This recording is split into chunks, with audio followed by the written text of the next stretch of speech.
Atención, este tipo de inversiones es de alto riesgo, háganlo bajo su responsabilidad.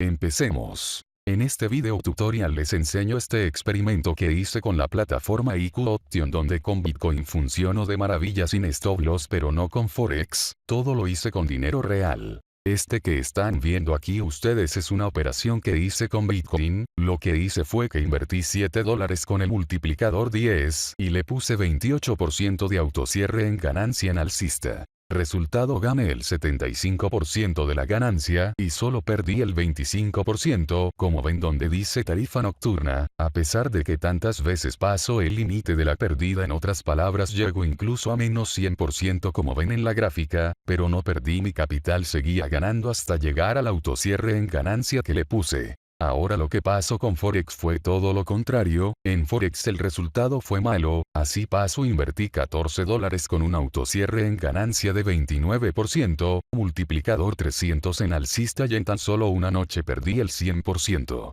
Uno de los motivos de estos es que fue por el multiplicador. En Forex el multiplicador fue 300 mientras que en Bitcoin fue tan solo por 10. También fue por otras causas. Pero lo que sí puedo decir es que se puede ganar sin stop loss, pero lo más seguro es con Bitcoin. Para los que no saben exactamente qué es stop loss, bueno, pocas palabras, sirve para prevenir tus pérdidas. El problema viene cuando no pusiste en un buen tiempo, entonces sería al contrario.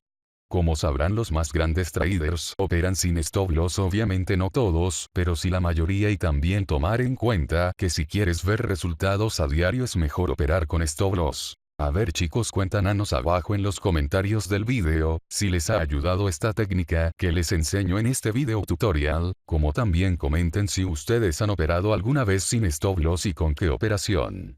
Comparten y suscriben en mi canal de YouTube y luego activen la campanita para que sean los primeros en recibir los mejores videos tutoriales que subo, y a la vez sería un gran apoyo para mí para seguir compartiéndoles los mejores videos tutoriales de tecnología, ciencia, como también finanzas e inversiones. También les dejo mi blog y mis redes sociales en la descripción del video para que me pueden seguir y contactarme desde ahí. Por Technology Rob One, Roberto Ben.